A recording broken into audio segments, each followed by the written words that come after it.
The night Jake Sullivan heard his horses screaming was the night everything changed, though he would not understand that until much later when the Apache woman with eyes like obsidian stood before him in the moonlight with blood on her hands and his stolen animals safe behind her.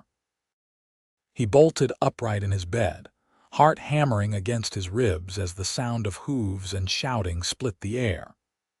Globe, Arizona in the summer of 1883 was no stranger to thieves, but Jake had built his ranch on the outskirts of town precisely to avoid such troubles. He grabbed his rifle from beside the bed and ran barefoot across the wooden floor, yanking open the door to see shadows moving fast across his property. 3 men, maybe 4, were cutting his horses loose from the corral. His pride and joy, the animals he had spent 5 years breeding and training, were being driven toward the desert hills. Jake raised his rifle and fired a warning shot into the air. The thieves scattered but kept moving, slapping the horses to drive them faster. He cursed and ran after them, his feet finding rocks and thorns in the darkness. He was losing them. The horses were disappearing into the night, and with them went everything he had worked for. His ranch would be worthless without those animals. The breeding pair alone had cost him 2 years of savings. Then he saw her. She emerged from behind an outcropping of rock like a spirit, moving with a silence that seemed impossible for a human being. Even in the darkness, he could see she wore traditional Apache clothing, her long black hair loose around her shoulders. She carried no weapon that he could see, yet she moved with the confidence of someone who knew exactly what she was doing. The thieves did not see her until it was too late. She stepped directly into the path of the lead horse, raising both hands. The animal should have trampled her, but instead it stopped so suddenly that the horse behind crashed into it. The thieves shouted in confusion and anger. One of them drew his gun, and Jake's heart lurched into his throat. He ran faster, but he was too far away. The woman moved like water. She ducked under the first man's arm, grabbed his wrist, and twisted. The gun fell to the ground. Her other hand struck out, and the man crumpled. The second thief tried to grab her, but she was already spinning away, her foot connecting with his knee. He went down hard. The third man, seeing his companions fall, wheeled his horse and fled into the darkness. The fourth followed him without looking back. Jake reached the scene breathing hard, his rifle ready, but there was nothing left to shoot at. The woman was gathering the reins of his horses, speaking to them in low, soothing Apache words. The animals, which should have been spooked and wild after such chaos, were calming under her touch. She stroked their necks and continued speaking, and they followed her as docilely as if she had raised them herself. "You," Jake said, his voice rough. "You just saved my horses." She turned to look at him then, and he felt the impact of her gaze like a physical thing. Her face was beautiful in a way that made his breath catch, all sharp angles and smooth bronze skin. But it was her eyes that held him. They were dark and deep and utterly fearless. "These men would have sold them across the border," she said in perfect English, surprising him. "I could not let that happen. These are good animals." Jake lowered his rifle, suddenly aware of how he must look, barefoot and wild-eyed in his nightshirt. "I am in your debt. You owe me nothing." She handed him the reins of the lead mare. "Take your horses home before more thieves come." "Wait," he said as she turned to leave. "I do not even know your name." She paused, looking back at him over her shoulder. "Naomi Whitehorse. My people call me something different, but that is the name I use with white men. I am Jake Sullivan. This is my ranch. Please let me at least offer you coffee, a meal, something to thank you properly." "I need nothing from you, Jake Sullivan." But she did not walk away. Instead, she looked at him with something that might have been curiosity. "Why do you live out here alone? How do you know I am alone?" There is no woman's touch anywhere on your property. No children's toys. No second horse in your stable except the ones for breeding. You are alone." Jake felt exposed under her gaze, as if she could read every lonely night and every quiet morning he had spent building this ranch by himself. "My wife died 3 years ago. Fever took her before we could have children. I came out here to start fresh." Something in Naomi's expression softened. "I am sorry for your loss. And you? Do you live in the Apache camp in the hills?" "Sometimes. Sometimes I travel. I go where I am needed." She moved closer to him, and he caught the scent of sage and smoke. "Your horses are safe now. Get them inside before dawn." This time, when she turned to leave, Jake did not try to stop her. He watched her disappear into the darkness as silently as she had appeared, and then he led his horses back to the corral. His hands were shaking as he secured the gate. The 2 thieves she had knocked down were gone, having crawled away while he talked to Naomi. He should probably ride into town and report this to the sheriff, but something told him that would be a mistake. The woman had saved his livelihood. He would not repay her by bringing the law's attention to her presence. He did not sleep that night. He sat on his porch and watched the horizon, drinking coffee as the sun rose over the desert. His mind kept returning to Naomi Whitehorse, to the way she had moved and fought, to the intelligence in her eyes. In 3 years of living in Globe, he had rarely spoken to the Apache people who lived in the surrounding hills. The town was divided, like so many others in Arizona territory. The Apache wars had officially ended, but the tensions remained. Most white settlers avoided the Apache, and most Apache avoided the town. Yet Naomi had risked herself to save his horses. Why? She had said the animals were good, as if that alone was reason enough. Jake found himself wanting to understand her, to know more about the woman who appeared like a ghost and fought like a warrior. The next day, he rode into Globe to buy supplies and see if anyone knew anything about the attempted theft. The town was bustling as always, with miners and ranchers and merchants going about their business.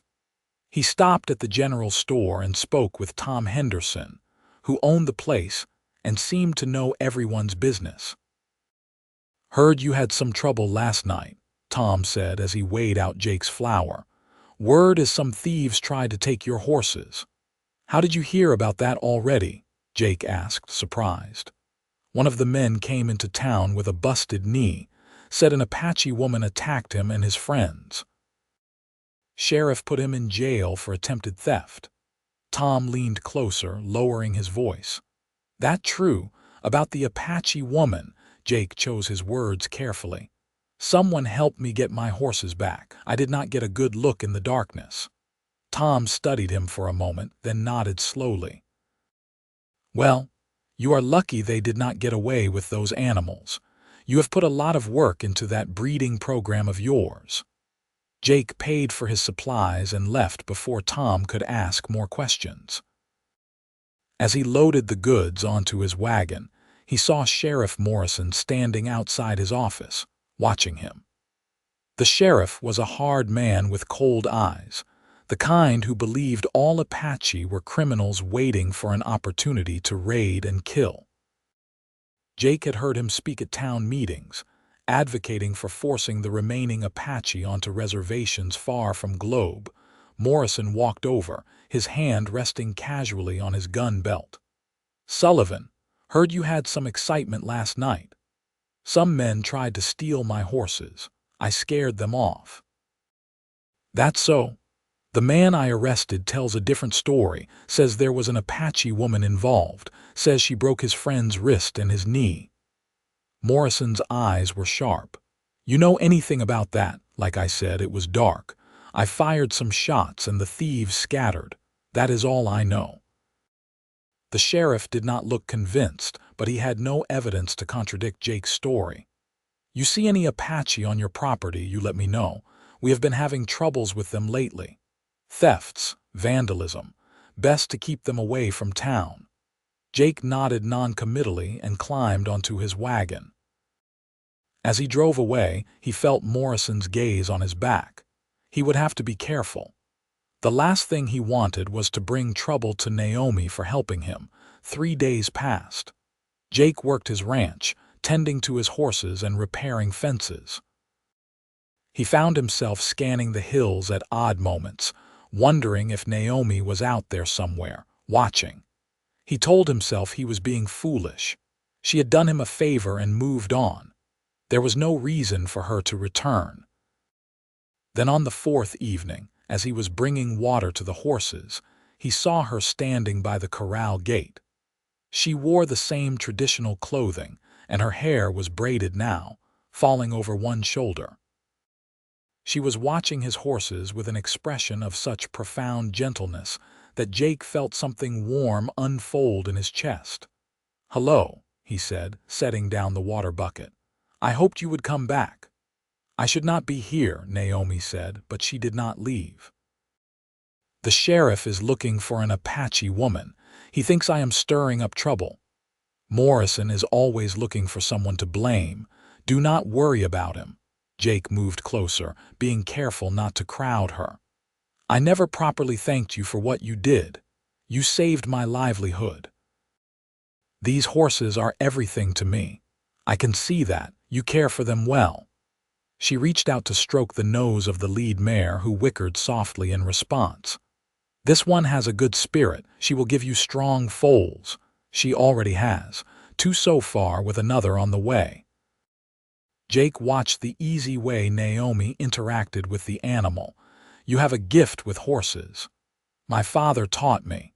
He was a great horseman before the white soldiers killed him." There was no bitterness in her voice, only fact. He said that horses know the truth of a person's heart. They cannot be fooled by pretty words or false promises. Jake felt those words sink into him. "What do they tell you about me?" Naomi looked at him directly, and again he felt the power of her gaze. "They say you are lonely, that you carry sadness but not anger, that you treat them with respect and kindness." She paused. "They say you are a good man, Jake Sullivan." Something in his chest tightened. "Will you stay for dinner? I am not much of a cook, but I have venison and vegetables and coffee. I make good coffee." He expected her to refuse. Instead, she smiled, and the transformation of her face took his breath away. "I will stay, but let me cook. I suspect your venison needs help to be palatable." They walked to his small house together, the evening air cooling as the sun set. Jake showed her his kitchen, feeling suddenly self-conscious about the sparse furnishings and the dishes piled in the basin. Naomi moved through the space as if she belonged there, examining his supplies and selecting what she needed. She worked with quiet efficiency, building up the fire in his stove and preparing the meat with herbs he did not recognize. "Where did you learn to speak English so well?" Jake asked as he set the table. "The missionaries. They came to our camp when I was young, before the wars intensified. They wanted to teach us their God and their language. I learned the language. The God never made sense to me." She glanced at him. "Do you believe in the white man's God?" "I used to. My wife was religious. She prayed every night." Jake sat down heavily. "After she died, I stopped seeing the point.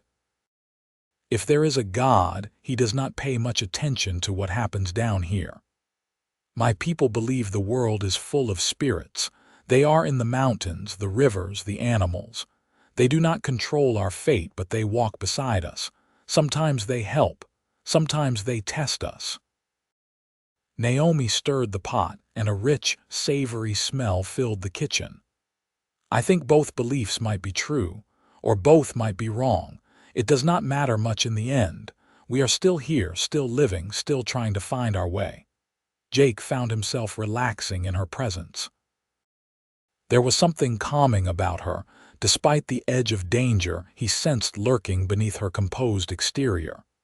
She was a woman who had seen violence and hardship, yet she had not let it harden her completely. He found that combination fascinating. They ate dinner together, and Jake was startled by how good the food was. Naomi had transformed his simple ingredients into something delicious, the venison tender and flavorful, the vegetables seasoned perfectly. They talked as they ate, carefully at first, then with increasing ease. She told him about growing up in the Apache camps, about learning to track and hunt and fight. He told her about his childhood in Texas, about meeting his wife Mary and their dreams of building a ranch together. "You still love her?" Naomi asked, her dark eyes serious. Jake considered the question. "I will always love the memory of her, but she is gone, and I am still here. For a long time I thought that meant I should stop living too, just go through the motions until it was my turn to die. But lately, I have been thinking that maybe Mary would want me to find happiness again, to really live, not just exist.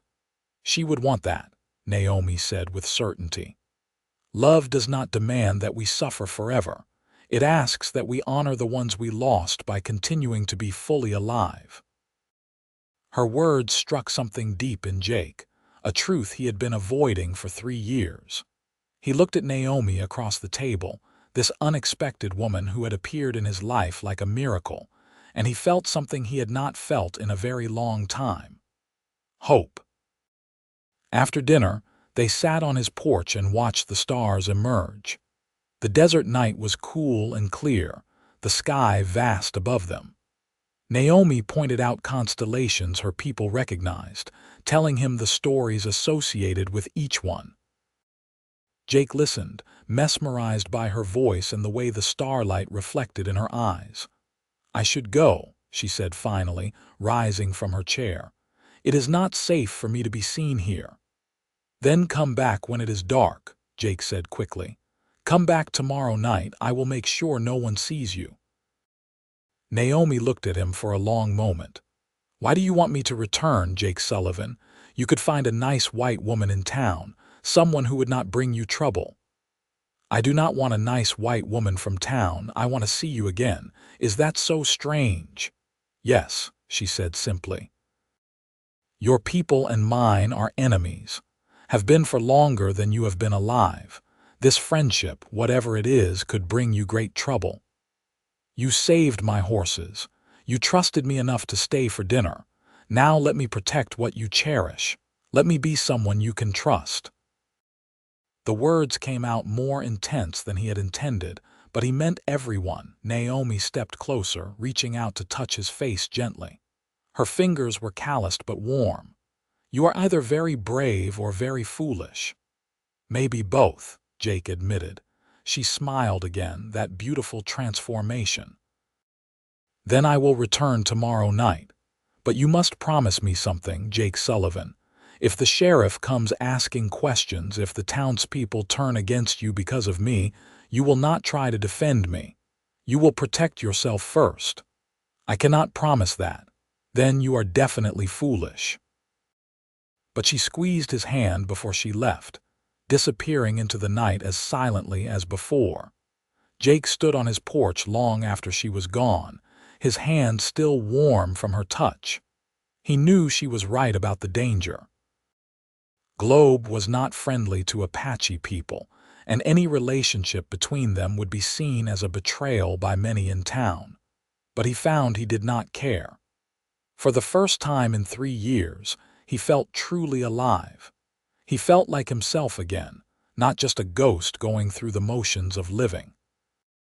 Naomi returned the next night and the night after that. They fell into a pattern over the following weeks.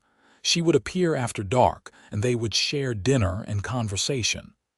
Sometimes they worked together, tending to the horses or repairing equipment. Naomi was skilled with her hands, able to fix things Jake had been struggling with for months. She taught him Apache techniques for gentling horses, for reading their moods and needs. Under her guidance, his animals became even calmer and more responsive. Jake learned that Naomi was not just a warrior but a healer as well. She knew herbs and plants, how to cure ailments and ease pain.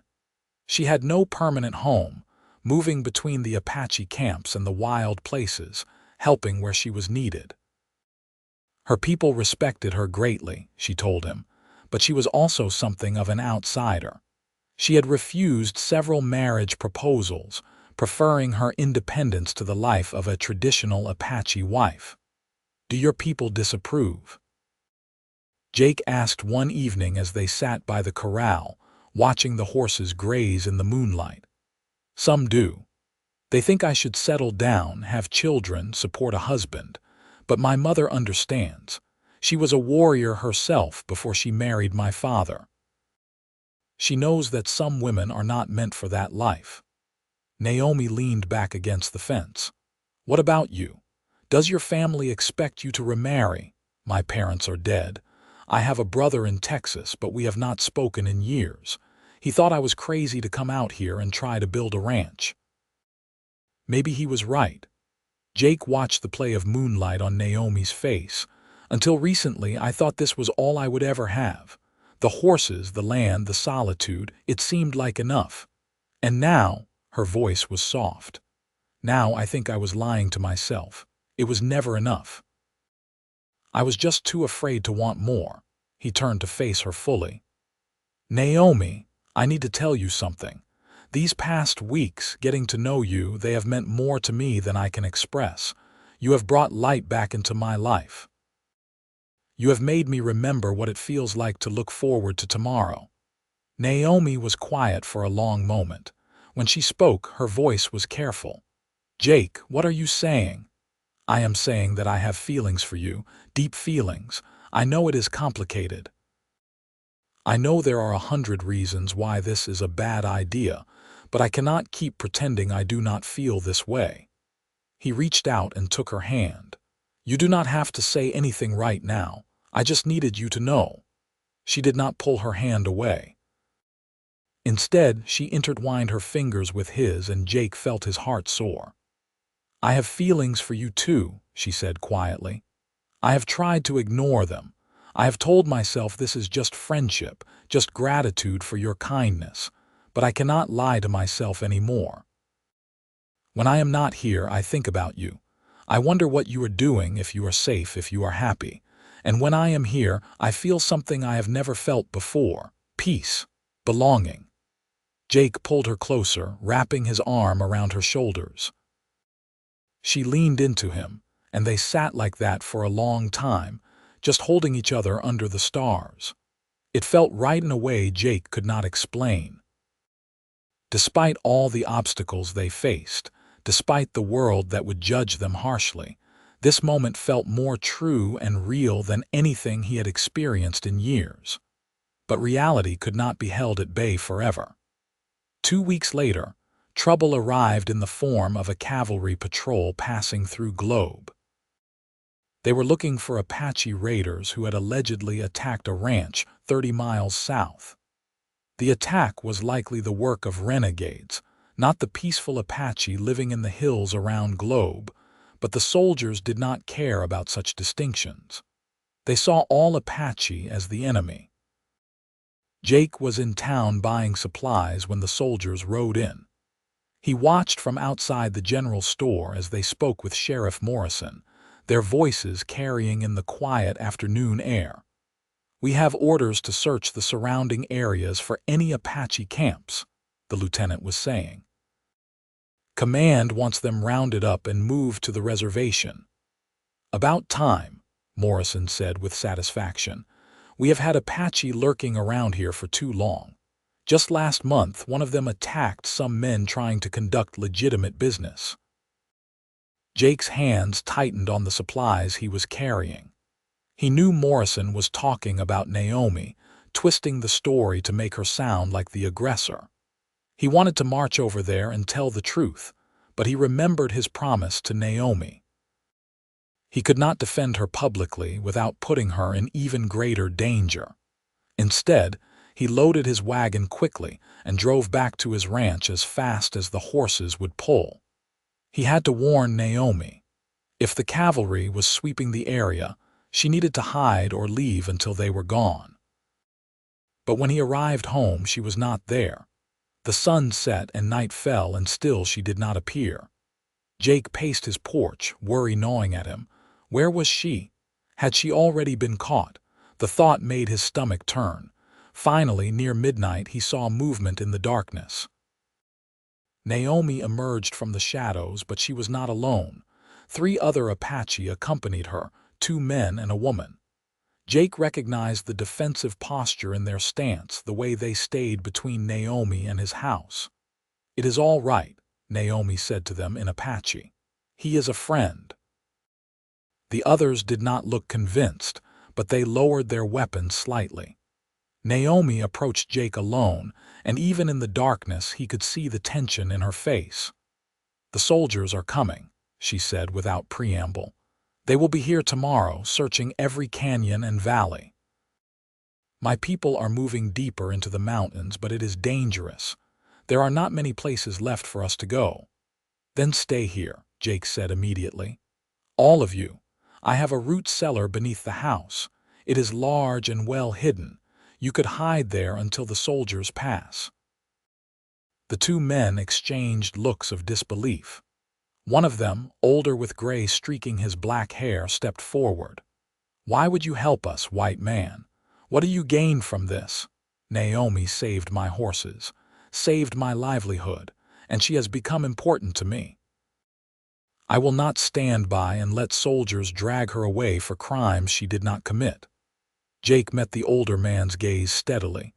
"You do not have to trust me, but you do need a place to hide, and I am offering one." The man studied Jake for a long moment, then looked at Naomi. She nodded slightly. "He speaks the truth. He is a good man." "Very well," the older man said finally. "But if this is a trick, if you betray us to the soldiers, I will make sure you regret it before I die." "Fair enough," Jake said. He showed them to the root cellar, which was accessed through a trapdoor in his kitchen. It was indeed large, originally built to store food through the hot summers. He had blankets and supplies down there, and he brought more water and food. The space would be cramped with 4 people, but it would serve. The other 3 Apache descended into the cellar, but Naomi lingered. "Thank you," she said to Jake. "You are taking a great risk for us." "It is what you do for people you care about," Jake said simply. "Stay down there until I give the all clear. I will make sure the soldiers do not find anything." Naomi reached up and kissed him then, a soft press of her lips against his. It was their first kiss, and it was all too brief, but it sent warmth flooding through Jake's entire body. Then she climbed down into the cellar, and he closed the trapdoor, covering it with a rug and his kitchen table. The soldiers arrived the next morning, just as Naomi had predicted. Lieutenant Harris and a dozen men rode up to Jake's ranch, their blue uniforms crisp and their weapons ready. Jake met them outside, keeping his expression neutral and friendly. "Morning, Lieutenant.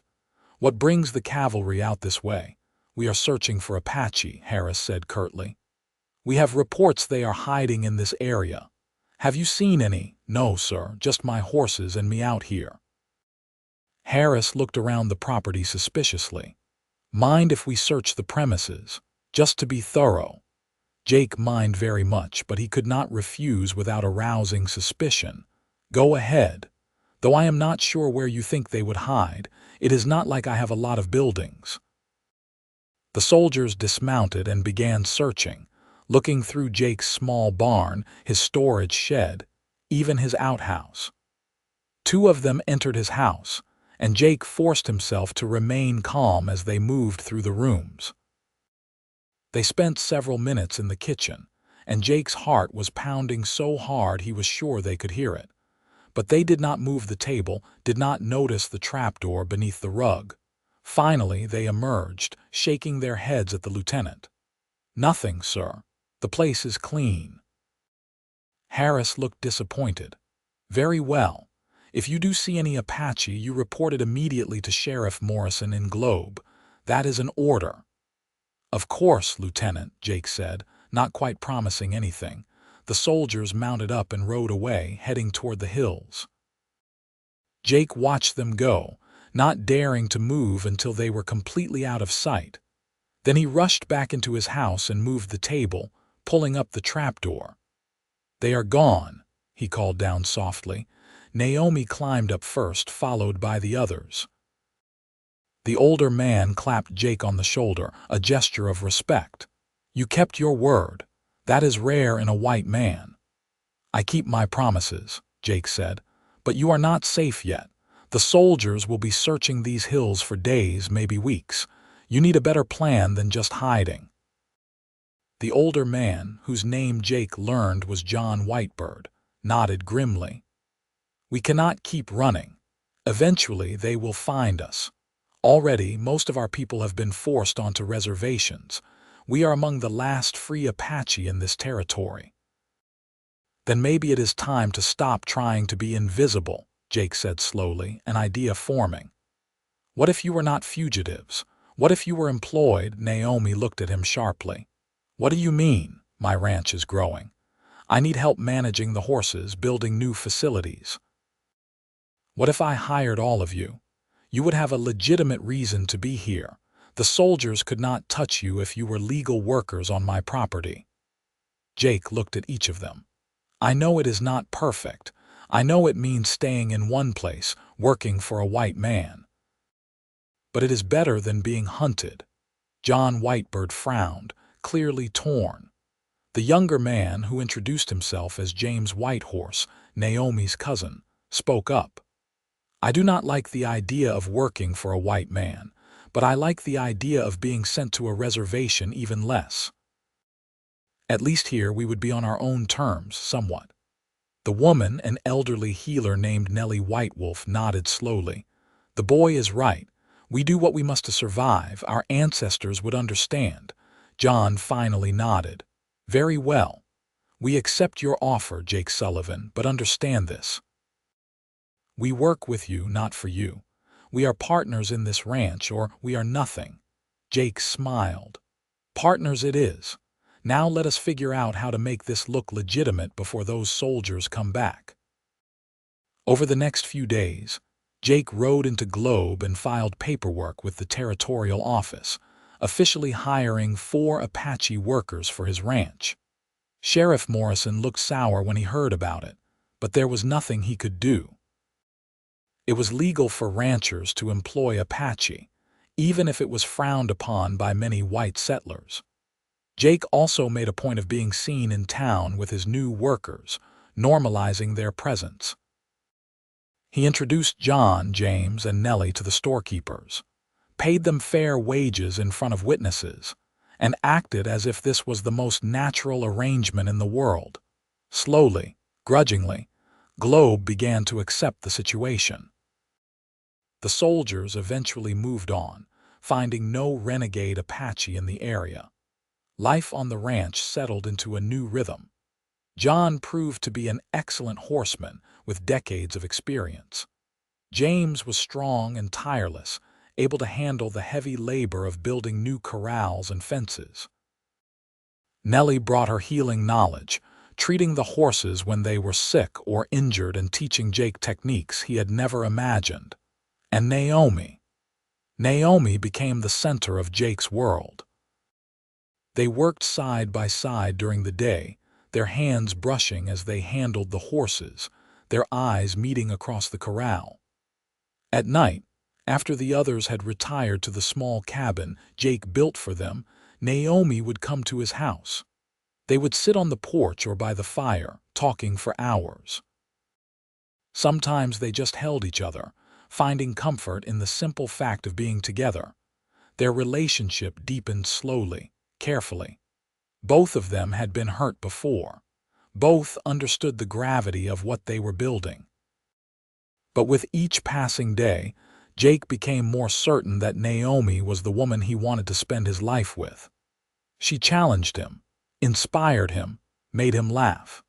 She understood his grief without trying to fix it, and she shared her own sorrows without expecting him to solve them. They were equals in a way he had never experienced before, even with Mary. He had loved his first wife deeply, but their relationship had been traditional, with clear roles and expectations. With Naomi, everything was negotiated, discussed, built from scratch. It was harder, but it was also more real. 6 months after Naomi saved his horses, Jake asked her to marry him. They were sitting by the creek that ran through his property, watching the sunset paint the sky in shades of orange and gold. He had been carrying his mother's ring in his pocket for weeks, waiting for the right moment. "Naomi," he said, taking her hand, "I want to ask you something important." She looked at him, her dark eyes warm. "I am listening. I love you. I think I have loved you since the night you appeared like magic and saved what mattered most to me. Every day since then, you have made my life better, fuller, more meaningful. I know our marriage would not be easy. I know people will judge us and condemn us, but I do not care about any of that. I care about you. I want to build a life with you, a real life, not just stolen moments in the dark." He pulled out the ring, a simple gold band with a small diamond. "Will you marry me?" Naomi stared at the ring, her expression unreadable. For a terrible moment, Jake thought she would refuse. Then she looked up at him, and there were tears in her eyes. "Yes," she whispered. "Yes, I will marry you, Jake Sullivan. I will stand beside you and face whatever comes. I love you too much to say no." Jake slipped the ring onto her finger and kissed her deeply, pouring all his love and hope and commitment into that kiss. When they finally pulled apart, both of them were smiling, faces flushed and hearts pounding. "We should tell the others," Naomi said, looking toward the cabin where John, James, and Nellie were preparing dinner. They walked back hand in hand, and when they announced their engagement, the reactions were mixed.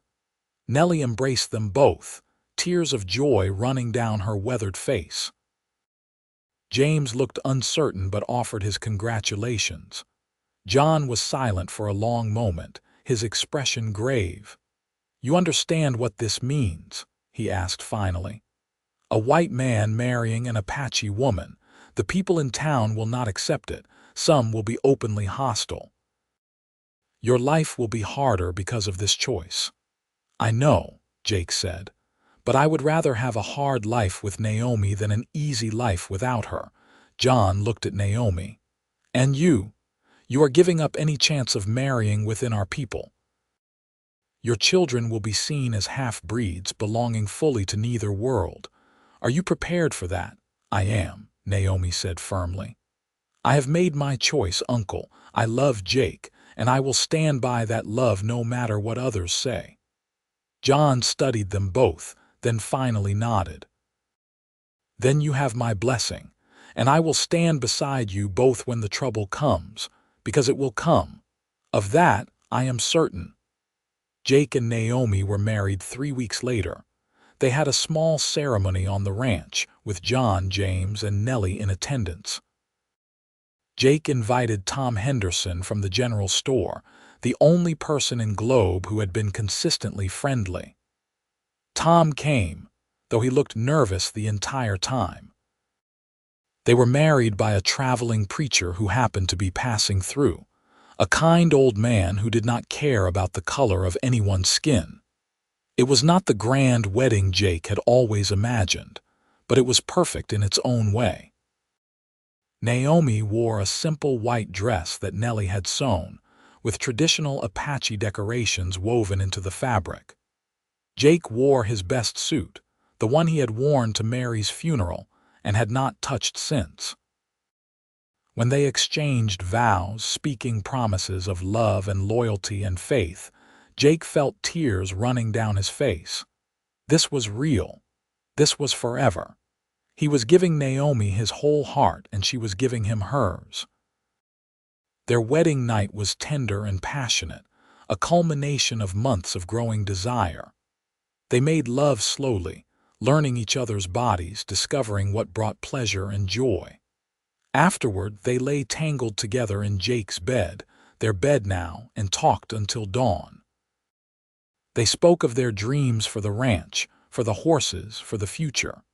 They spoke of children they might have, of the family they would build together. I want our children to know both worlds, Naomi said softly, her head resting on Jake's chest. I want them to understand their Apache heritage and their white heritage. I want them to be proud of who they are. They will be, Jake promised. We will teach them. We will make sure they know they are loved and valued, no matter what anyone else says. The trouble John had predicted arrived 2 months after the wedding. A group of men from Globe, led by Sheriff Morrison, rode out to the ranch one afternoon. Jake saw them coming and stepped out to meet them, his rifle in hand. Naomi stood beside him, her chin lifted defiantly. John, James, and Nellie emerged from the cabin, also armed. Morrison held up a hand. "We are not here for violence, Sullivan. We just want to talk." "Then talk," Jake said, not lowering his rifle. "Some folks in town are concerned about your situation out here." A white man married to an Apache, employing Apache workers.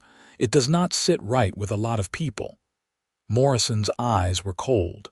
"They are worried you might be helping Apache raiders, providing them with supplies or information." "That is ridiculous," Jake said flatly. "We are running a ranch, nothing more. We mind our own business and break no laws. What we do here is none of your concern." One of the other men, a rancher named Patrick Sterling, spat on the ground. "You are a disgrace to your race, Sullivan. Marrying a savage, living with them like they are your equals. It is unnatural." Jake felt rage flood through him, but Naomi squeezed his hand, a silent plea for calm. He took a deep breath and forced himself to speak evenly. "Naomi is my wife. These people are my partners and friends. How we live is our business. If you have a problem with that, you can leave my property right now." "We are just warning you," Morrison said. "People are talking. Sooner or later, someone is going to do more than talk. You might want to think about that, for your own safety." "Are you threatening me, Sheriff?" Jake's voice was dangerously quiet. "I am advising you. There is a difference." Morrison turned his horse. "Come on, men, we have said our piece." They rode away, leaving a cloud of dust and tension in their wake. Jake watched them go, his jaw clenched. When they were out of sight, he lowered his rifle and turned to Naomi. "I am sorry you had to hear that." "I have heard worse," she said quietly. "But I am worried, Jake. Morrison was right about one thing. People are talking, and talk can lead to action. We need to be careful." Jake nodded. "We will increase security. Take turns keeping watch at night, and I will ride into town more often, make sure we maintain good relationships with the people who do not hate us. We cannot give them any excuse to act against us." Over the following months, Jake worked hard to improve relations with Globe. He made a point of doing business with all the merchants, paying promptly and acting friendly. He hired men from town for occasional work on the ranch, showing them that the Apache workers were skilled and hardworking. Slowly, some of the hostility eased. Not everyone accepted his marriage to Naomi, but most people were willing to tolerate it as long as it did not affect them directly. Life settled into a new normal. The ranch prospered. Jake's horses gained a reputation for quality throughout Arizona Territory. Buyers came from as far away as California to purchase his animals. John's expertise and Naomi's gift with the horses meant they could command top prices. They expanded the operation, building more corrals and hiring additional workers. Jake made sure to hire a mix of white and Apache workers, creating a crew that slowly learned to work together despite their differences. A year after their wedding, Naomi told Jake she was pregnant. He was overcome with joy and terror in equal measure. He would be a father. After years of thinking that dream was dead with Mary, he would have a child. But he was also acutely aware of the challenges their child would face. Mixed-blood children were often rejected by both communities, belonging nowhere, accepted by no one. "We will make sure our child knows love," Naomi said when he shared his fears. "That is all any child truly needs, love and acceptance. We will give them that and they will be strong." Jake held her close, feeling the slight swell of her belly against him. "I love you so much, both of you." Naomi gave birth in the spring of 1885, attended by Nellie and a midwife from town who Jake trusted. It was a difficult labor, lasting nearly 20 hours. Jake paced outside the cabin where Naomi labored, wearing a path in the dirt. John sat with him, offering quiet support. Finally, as dawn broke, they heard the cry of a newborn baby. Nellie emerged, smiling. "You have a son. Both mother and baby are healthy." Jake rushed inside to find Naomi propped up in bed, exhausted but radiant, holding a tiny bundle. The baby had a shock of black hair and bronze skin, his features a perfect blend of his parents'. When he opened his eyes, they were dark like Naomi's but shaped like Jake's. "He is beautiful," Jake whispered, reaching out to touch his son's tiny hand. The baby gripped his finger with surprising strength. "What shall we name him?" Naomi asked. They had discussed names for months, trying to find something that honored both heritages. Finally, Jake said, "What about Joseph? It is a strong name and it works in both English and Spanish." "We can give him an Apache name too, one your people would use." Naomi smiled. "Joseph Sullivan. And in Apache we will call him Nanton, which means leader. He will need to be strong to navigate the world we have brought him into." Little Joseph thrived. He was a happy baby, rarely fussing, seeming content to observe the world around him with serious, watchful eyes. The whole ranch fell in love with him. John carved him toys from wood. James built him a small cradle. Nellie sang him Apache lullabies that had been passed down through generations. And Jake and Naomi poured all their love and hope into their son, determined to give him the best life possible. When Joseph was 3 months old, Jake took Naomi and the baby into Globe for the first time. He knew it was risky, but he wanted his son to be seen, to be accepted as part of the community. They walked down the main street, Jake carrying Joseph proudly. Some people stared, some whispered, but others, to Jake's relief, smiled and congratulated them. Tom Henderson came out of his store to admire the baby, pronouncing him a fine, healthy boy. The new doctor in town, a young man named Michael Robertson who had trained back east, examined Joseph and declared him perfect. Not everyone was welcoming. Sheriff Morrison glared at them from across the street but said nothing. Patrick Sterling and some of his friends made a point of crossing to the other side when they saw Jake and Naomi approaching. But there was no open hostility, no violence. It was progress, however small. As Joseph grew, the ranch continued to flourish. Jake expanded their operations, not just breeding horses but also training them for specific purposes. They developed a reputation for producing excellent cow ponies, animals that were smart and nimble. They also trained horses for the cavalry, a controversial decision that John opposed at first. "You want to sell horses to the soldiers who hunt my people," John had demanded when Jake first proposed it. "The wars are over, John. The cavalry needs horses and we can provide them. It is good business, and it helps legitimize our operation in the eyes of the government." Jake met the older man's eyes. "I know it feels wrong, but we have to be practical. The more legitimate we appear, the safer we all are." John had reluctantly agreed, and the cavalry contracts brought substantial income. With the money, Jake built a proper house for his growing family, a spacious structure with multiple bedrooms and a large kitchen. He built better cabins for John, James, and Nellie. He invested in more land, expanding the ranch to over 500 acres. They had water rights to the creek, good grazing, and access to the trails that led to Globe. When Joseph was 2, Naomi became pregnant again. This time, she gave birth to a daughter they named Nora, with an Apache name meaning wind. Nora had lighter skin than Joseph, more like Jake's, but her hair was as dark as her mother's.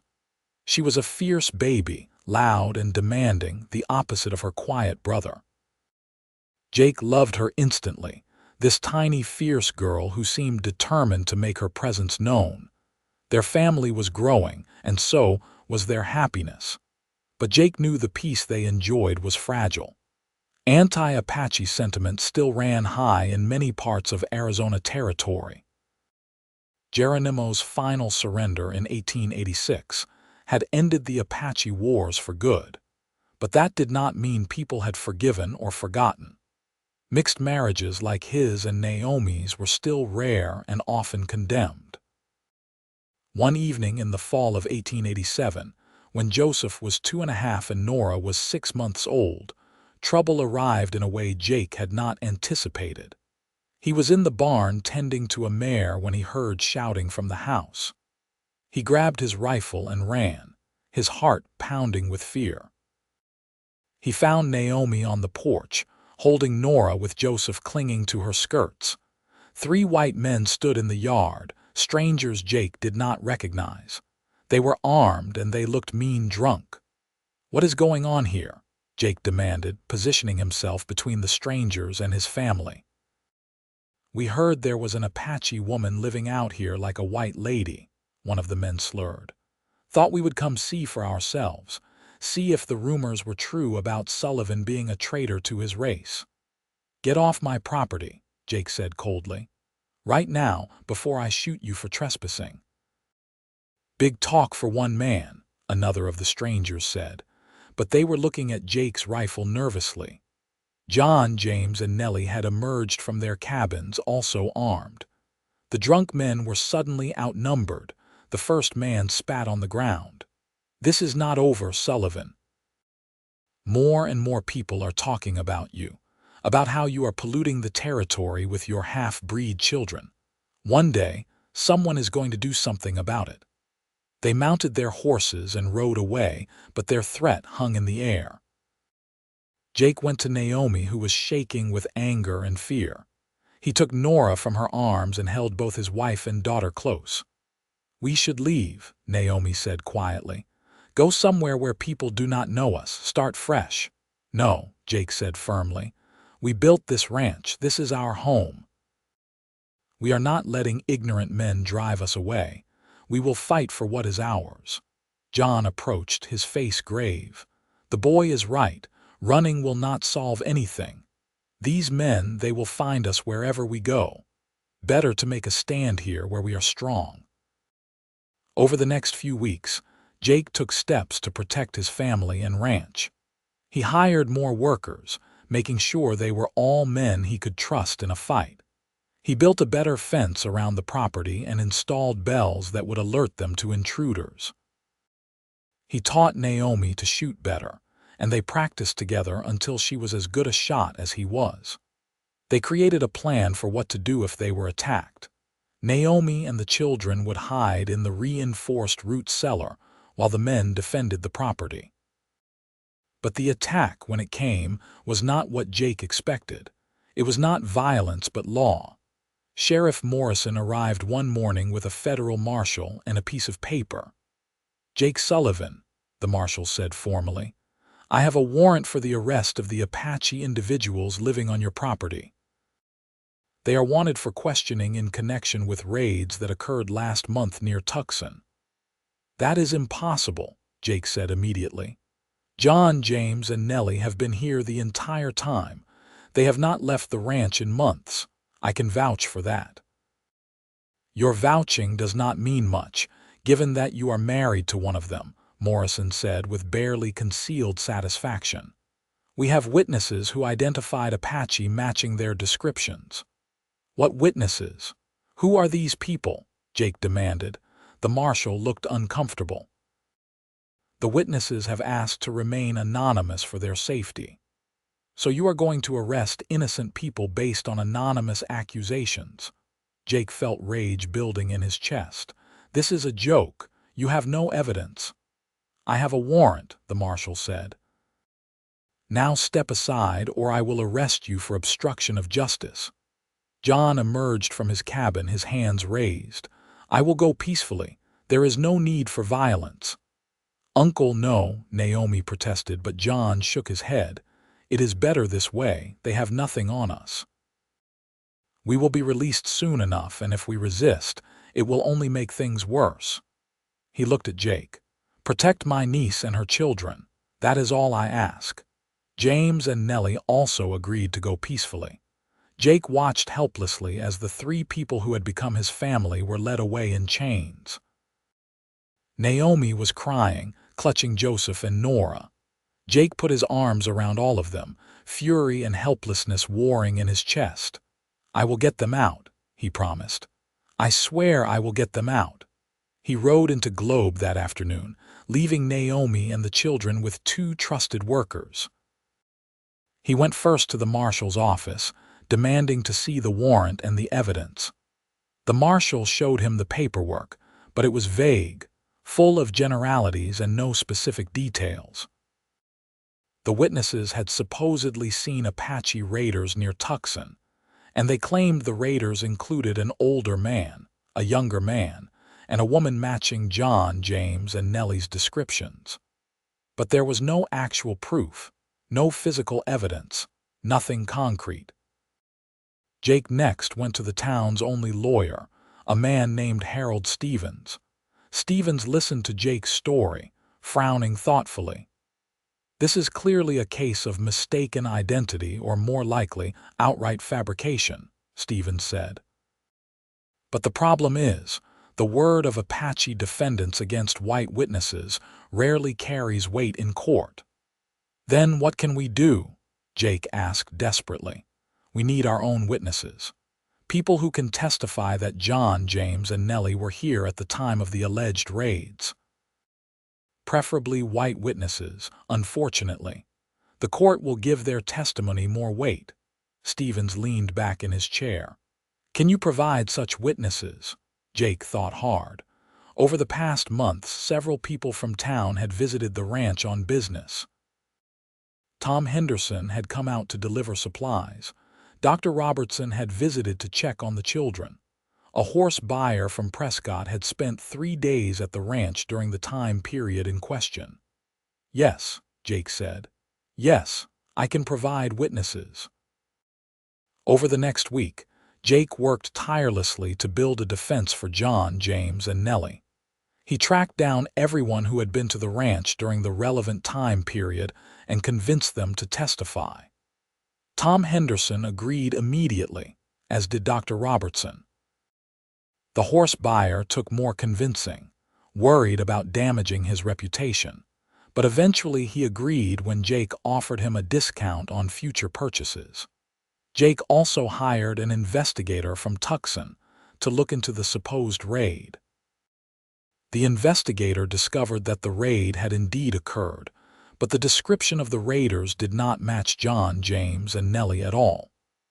The raiders had been much younger, all men, and they had headed south into Mexico after the attack.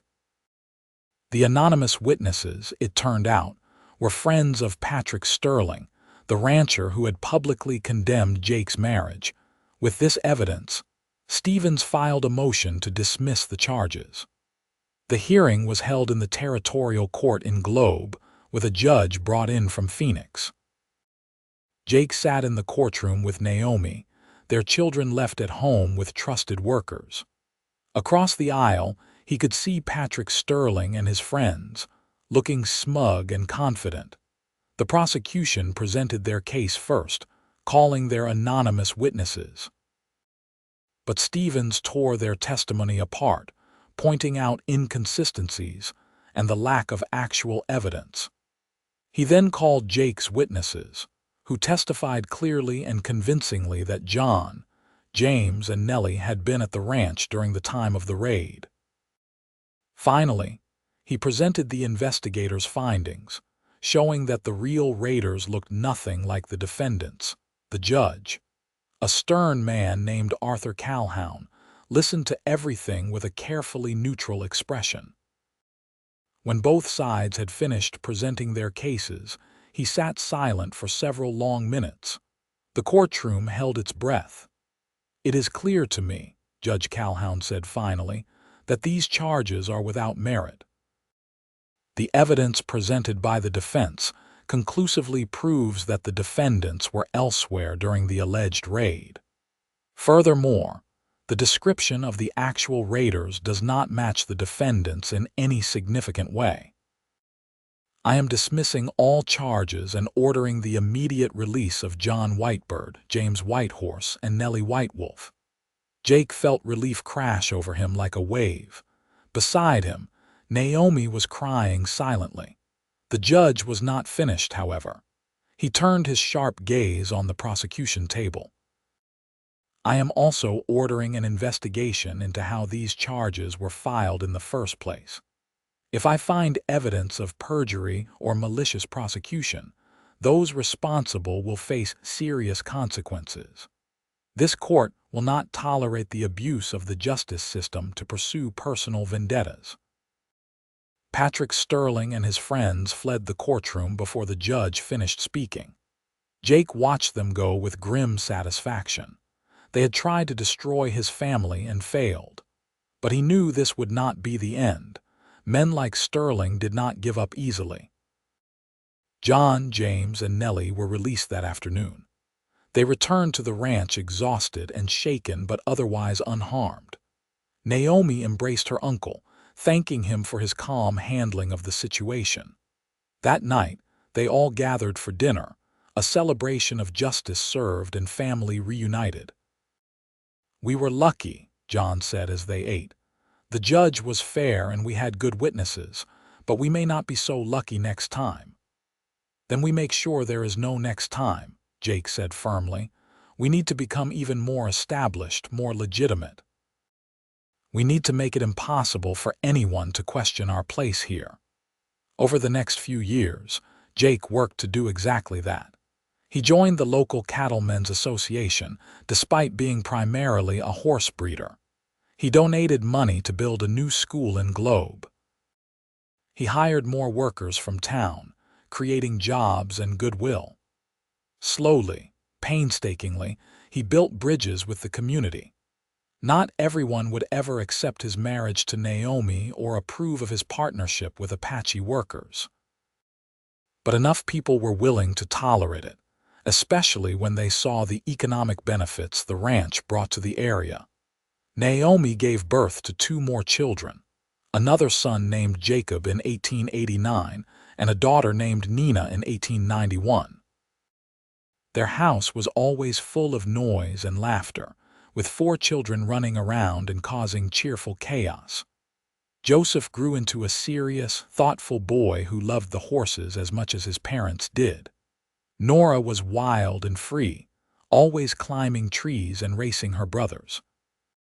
Jacob was gentle and artistic, preferring to draw pictures of the animals rather than ride them.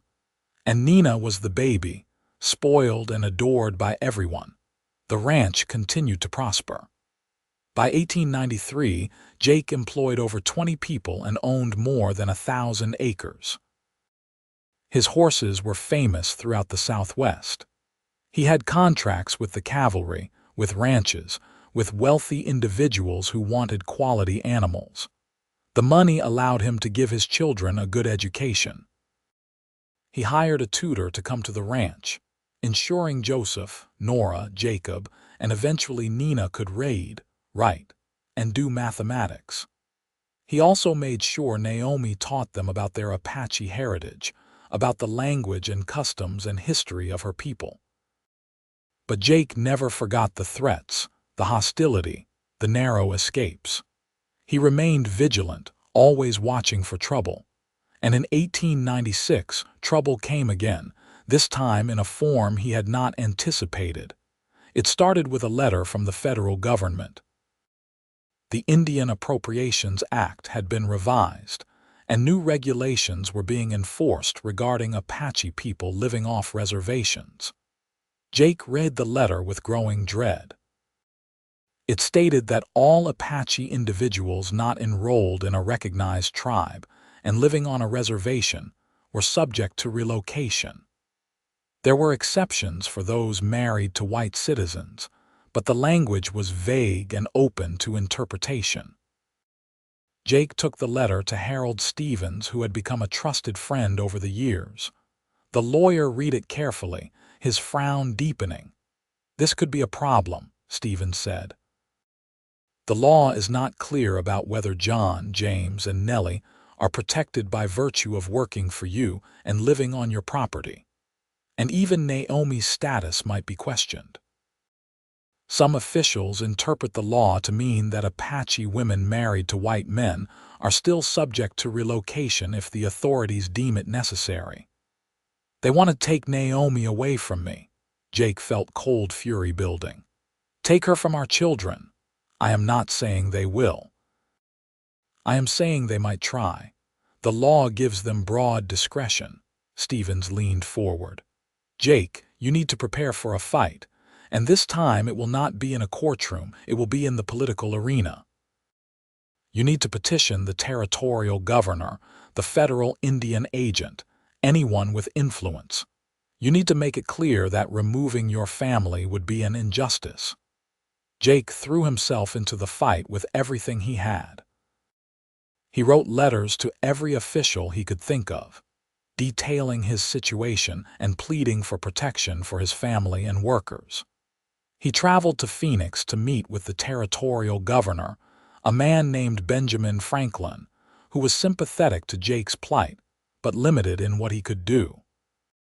He contacted everyone he had ever done business with, asking them to write letters of support. Naomi was frighteningly calm through all of it.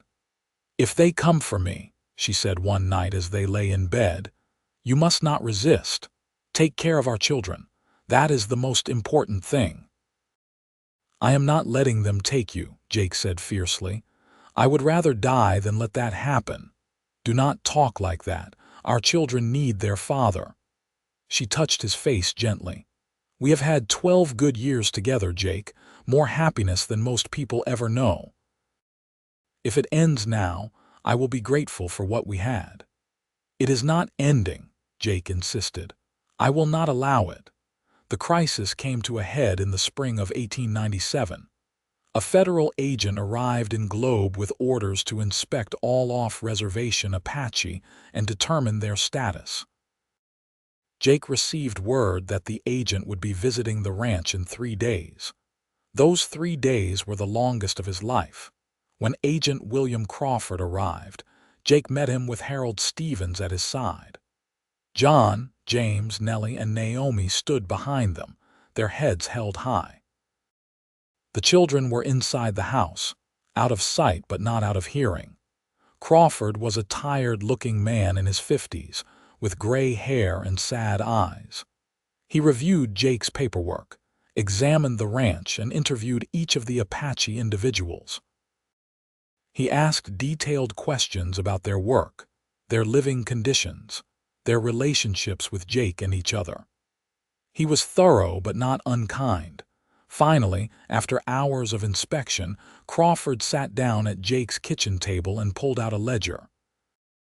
"Mr. Sullivan, I have reviewed your situation, and I have a decision to make.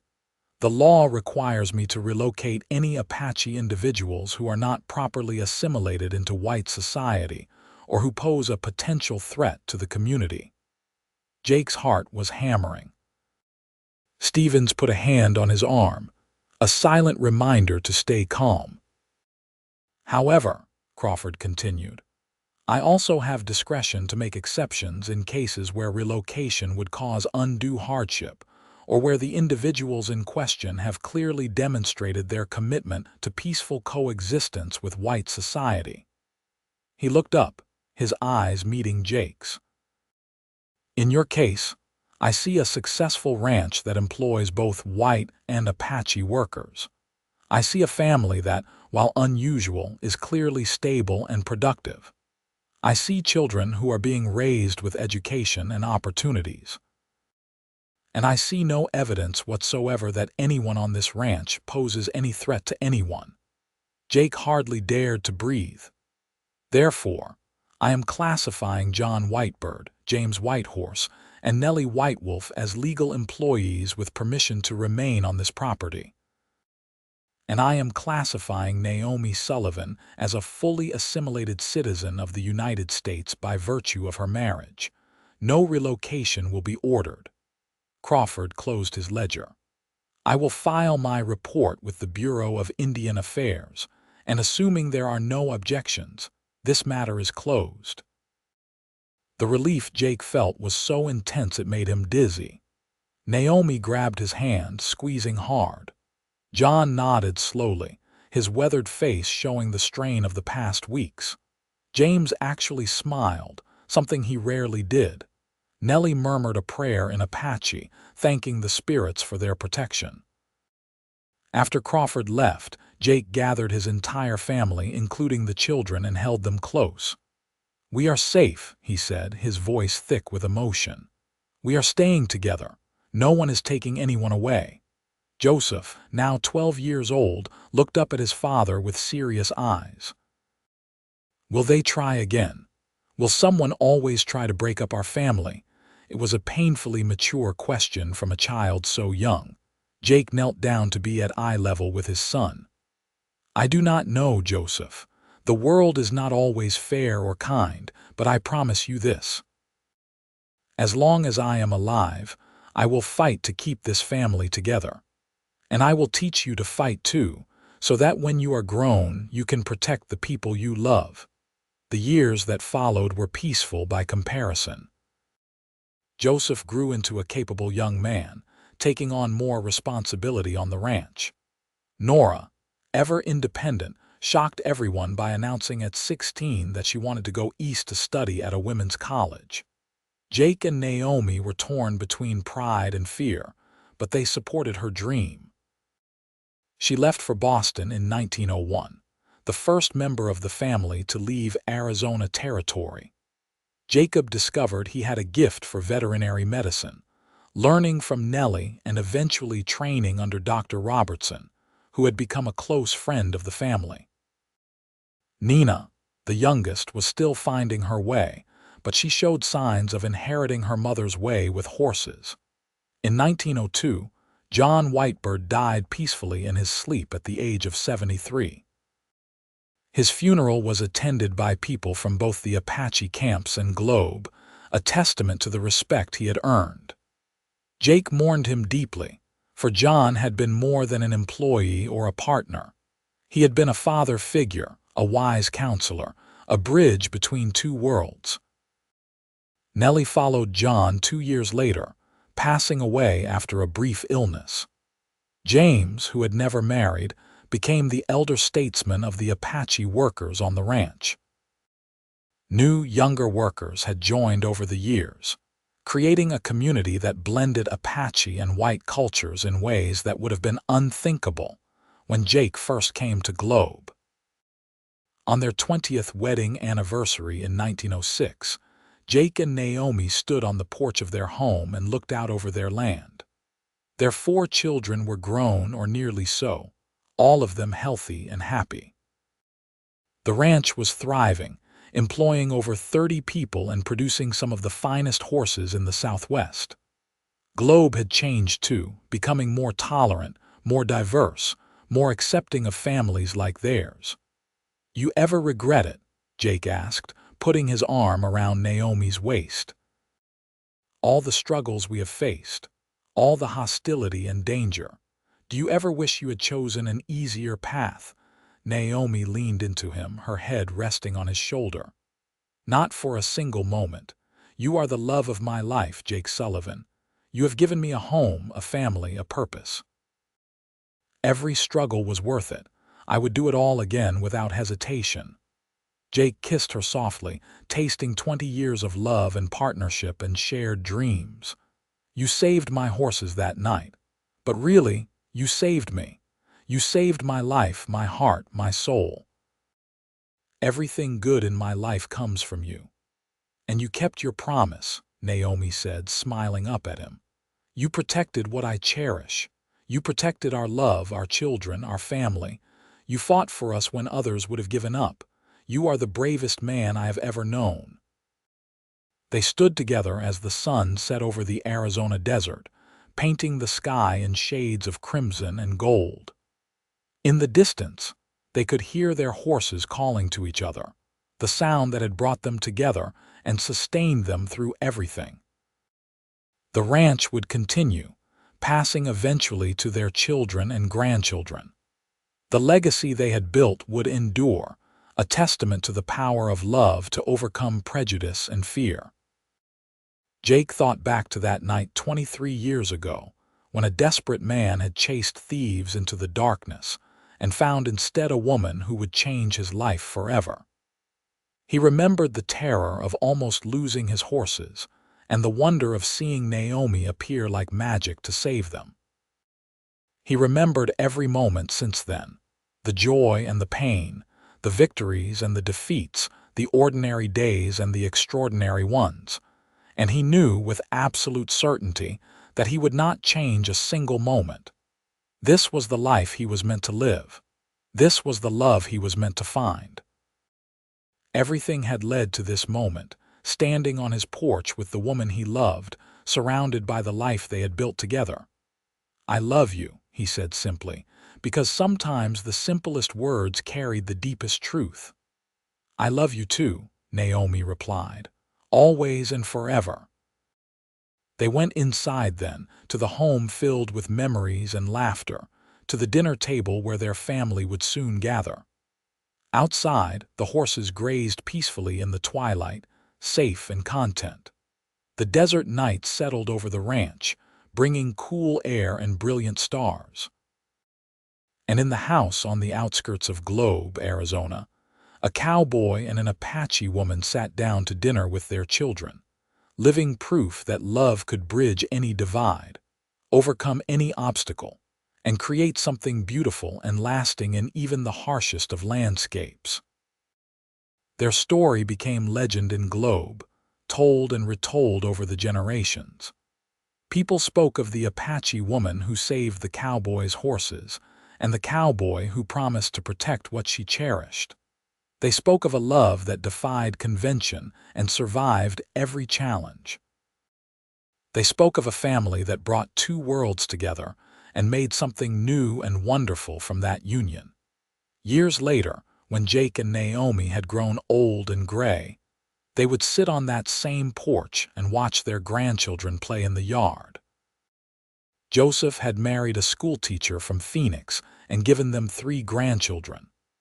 Nora had returned from Boston with a law degree and a husband, shocking everyone by becoming the first female lawyer in Arizona territory. Jacob had opened a veterinary practice in Globe, treating animals from ranches throughout the region. And Nina had taken over management of the horse breeding program, proving to be even more gifted than her parents. The ranch that Jake had built alone had become a true family enterprise, employing children and grandchildren of the original workers. The divide between Apache and white had not disappeared completely, but on the Sullivan Ranch, it mattered less. People were judged by their character and their skill, not the color of their skin or their heritage. On a warm spring evening in 1912, Jake and Naomi celebrated their 50th anniversary. Their children and grandchildren gathered for a huge party, with guests coming from all over Arizona and beyond. There was music and dancing, food and laughter. Old friends told stories about the early days, about Jake's determination and Naomi's courage. Young people listened with wide eyes, learning about a time when such a marriage seemed impossible, when such a family could not exist. As the party wound down and the stars came out, Jake and Naomi slipped away from the crowd. They walked together to the corral, where the descendants of the horses Naomi had saved so long ago stood grazing peacefully. Jake was 75 now, his hair white and his body bent with age. Naomi was 72, her face lined but still beautiful, her eyes still bright with intelligence and spirit. 50 years, Jake said wonderingly. Half a century since I saw you appear in the darkness and save everything I had worked for. We saved each other, Naomi corrected gently. You were drowning in grief and loneliness. I was drifting without purpose. We found each other at exactly the right moment, and we built something that neither of us could have created alone. Jake pulled her close, marveling that even after all these years, her presence could still make his heart race. If I could go back and do it all again, I would not change a single thing. Well, maybe I would punch Patrick Sterling in the face a few more times. Naomi laughed, that bright, beautiful sound that had drawn him in from the very beginning. You never actually punched him even once. I wanted to. That should count for something. Jake kissed her forehead. Thank you for choosing me. Thank you for staying with me through everything. Thank you for giving me a life worth living.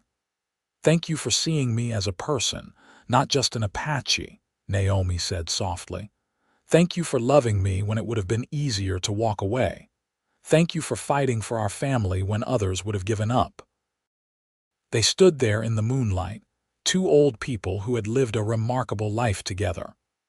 Behind them, the sounds of the party continued, the laughter of their descendants, the music of celebration. Before them, the horses moved in the shadows, gentle and peaceful, living symbols of everything they had built. Jake thought about the journey they had taken, from that violent night when strangers tried to steal his horses to this moment of perfect peace. He thought about every obstacle they had overcome, every person who had tried to tear them apart, every moment of fear and uncertainty.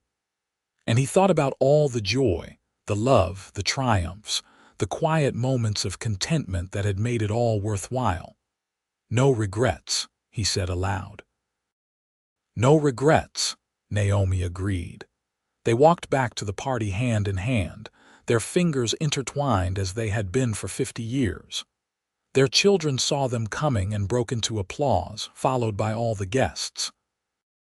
Jake and Naomi stood in the center of their family, their community, their legacy, and smiled. This was what they had built. Not just a successful ranch, not just a large family, but a living example of what was possible when love refused to bow to prejudice, when two people stood together against the world and won.